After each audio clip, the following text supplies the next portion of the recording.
Welcome to a place where hope is as scarce as food and medicine, a place that houses over 12,000 suspected gang members.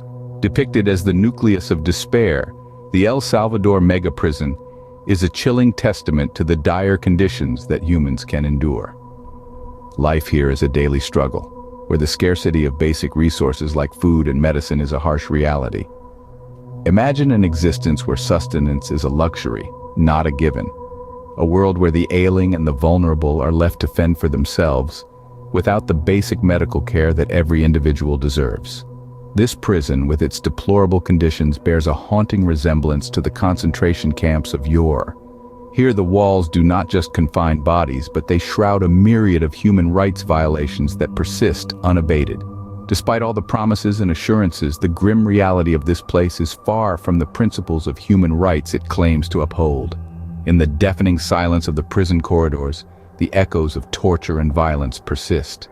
To understand the present, we must delve into the past. The birth of this mega prison was no accident. It is a tale steeped in violence and desperation, a response to a crisis that was spiraling out of control. Rewind to the 80s, a decade where El Salvador was shackled by civil war.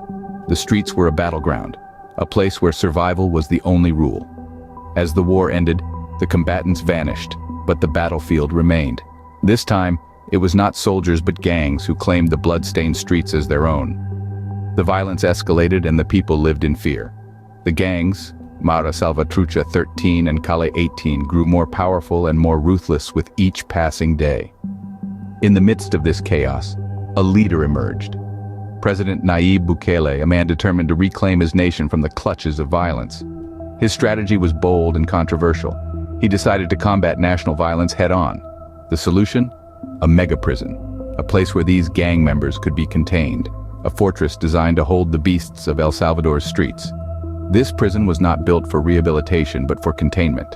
It was a desperate measure for desperate times, a fortress to hold back the tide of violence that threatened to consume the country.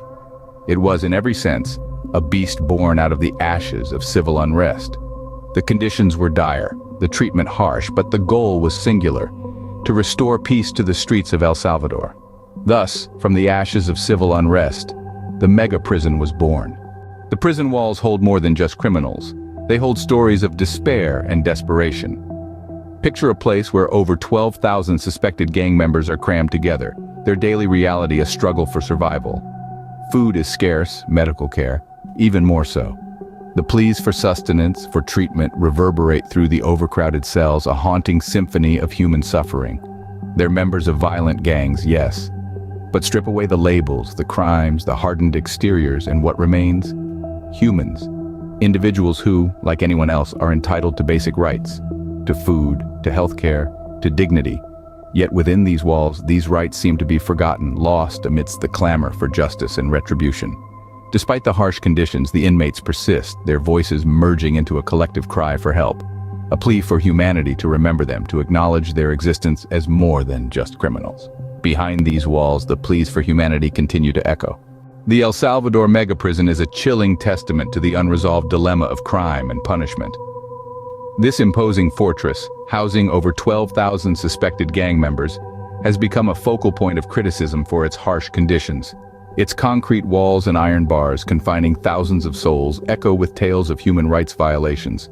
Reports of torture and violence persist, painting a grim picture of life within its confines. The prison, a response to escalating gang violence, represents a punitive approach to crime.